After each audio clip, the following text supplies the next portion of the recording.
बिस्मिल्लाहिर्रहमानिर्रहीम। अस्सलामु अलैकुम वरहमतुल्लाहि वबरकातुहू। कैसे हैं आप सब लोग? उम्मीद है आप सब बिल्कुल ठीक होंगे। अल्लाह पाक आपको हमेशा खुश रखे, आमीन सुम्मा आमीन। आज मैं आपके लिए लेके आई हूँ बहुत बहुत यमी ब्रेड पकोड़ा की रेसिपी। आप इसे पोटैटो सैंडविच भी कह सकते हैं। बहुत यमी, बहुत ज़्यादा टेस्टी ये बनते हैं। तो बस इसे बनाना है बहुत आसान और खाना भी बहुत आसान है।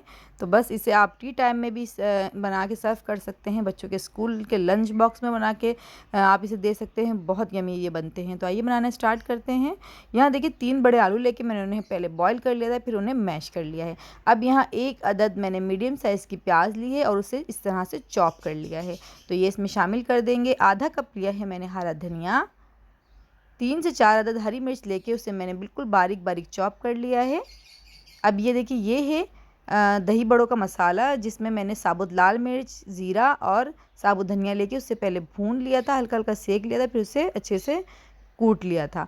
अच्छा, अब यहाँ हल्दी जो ली है वो मैंने 1/4 टीस्पून से थोड़ी कम ली है। हाफ़ टी स्पून इसमें शामिल की है कुटी लाल मिर्च, हाफ़ टी स्पून शामिल करेंगे चाट मसाला। इनको मिक्स करेंगे।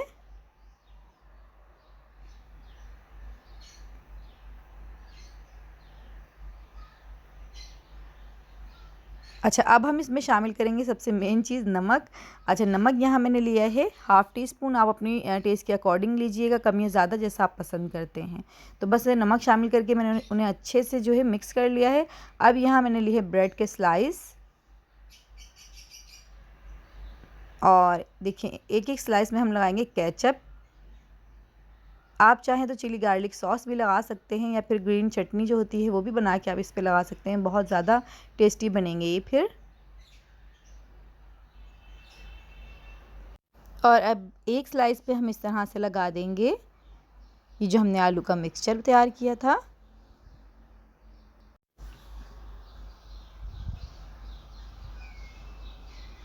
तो बस ये देखिए आलू का मिक्सचर जो है वो मैंने लगा दिया है अच्छे से, और अब इस तरह से हम इसको पैक कर लेंगे।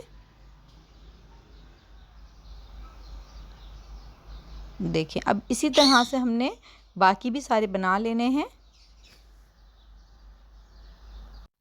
और रमज़ान जो है देखिए आया और यूं ही चला भी गया, पता ही नहीं चला। अब कि ये महीना जो है रमज़ान का बिल्कुल भी पता नहीं चला। बस आया, ऐसा लग रहा है कि थोड़ी सी 2-4 सहरियाँ हुई हैं और उसके बाद लास्ट हो गई है, इस तरह से लगा। बिल्कुल पता ही नहीं चला। यानी कि अगर देखा जाए, सोचा जाए, उस पर गौर व फ़िक्र किया जाए तो हम मौत के कितने करीब होते जा रहे हैं, लेकिन हमें इसका अंदाज़ा ही नहीं हो रहा। तो बस अल्लाह ताला हम सबको हिदायत दे, हमें नेक रास्ते पे चलने की तौफ़ीक दे, और हमारी तमाम परेशानियाँ, आपकी तमाम परेशानियाँ दूर फरमा दे इस रमज़ानुल मुबारक के सदक़े में। अच्छा, अब यहाँ देखिए लिया है मैंने 1 कप भर के बेसन, और इसमें मैंने डाला है 2 से 3 टेबल स्पून हरा धनिया। अब यहाँ देखिए हाफ़ टी स्पून लिया है कुटी लाल मिर्च, हाफ़ टी स्पून लिया है चाट मसाला, 1/4 टीस्पून से थोड़ी सी कम ली है मैंने हल्दी, हाफ़ टी स्पून लिया है ज़ीरा, थोड़ी चुटकी भर लिया है मैंने जर्दे का कलर, और 1/4 टीस्पून से थोड़ा सा कम लिया है मैंने मीठा सोडा। बस ये सब चीज़ें इसमें शामिल कर देंगे। अब हाफ़ टी स्पून इसमें शामिल करेंगे नमक।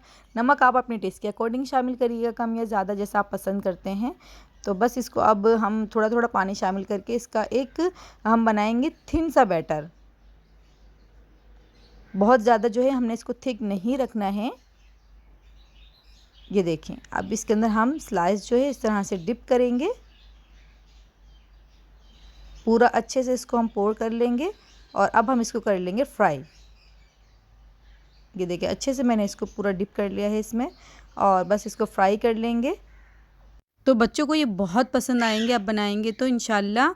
और वैसे भी आज भी अपने बेटे के लिए बना रही हूँ, और अल्हम्दुलिल्लाह अल्लाह के फजल व करम से मेरा बेटा जो है वो एतकाफ़ में बैठा है। अल्लाह पाक ने उसे तौफ़ीक दी, तो बस मैं उसके लिए ज़्यादा से ही बना रही थी, क्योंकि और भी बच्चे हैं जो साथ बैठे होते हैं एतकाफ़ में मस्जिद में। तो फिर मैं अफ्तारी की कोशिश करती हूँ कि जब भी भेजूँ तो ज़्यादा ही करके भेजूँ। तो ये उसे बहुत पसंद है। जब भी मैं बनाती हूँ वो बहुत शौक़ से खाता है। तो मैं आज समझ में नहीं आ रहा था इसके लिए क्या भेजूँ, क्योंकि मैं डिफ़रेंट तरह की चीज़ें जो हैं अक्सर उसको बना के भेजती हूँ मस्जिद में। तो आज मैंने सोचा ये बना के भेज दूँ तो बहुत खुश हो जाएगा। और बस देखिए यहाँ ये तैयार हैं, और अब इसकी जो कटिंग करके मैं आपको दिखाती हूँ। ये देखिए माशाल्लाह कितने मज़ेदार ये बने हैं। अंदर से भी आप इसका लुक देख सकते हैं। बहुत यमी, बहुत टेस्टी ये बनते हैं। ऊपर से बहुत क्रिस्पी होते हैं। अच्छा जी, तो आपने अब क्या करना है, आपने करना है मेरी वीडियो को लाइक और शेयर और करना है मेरे चैनल को सब्सक्राइब। तो मिलते हैं फिर इंशाल्लाह नेक्स्ट रेसिपी में। दुआओं में याद रखिएगा। अल्लाह हाफ़िज़।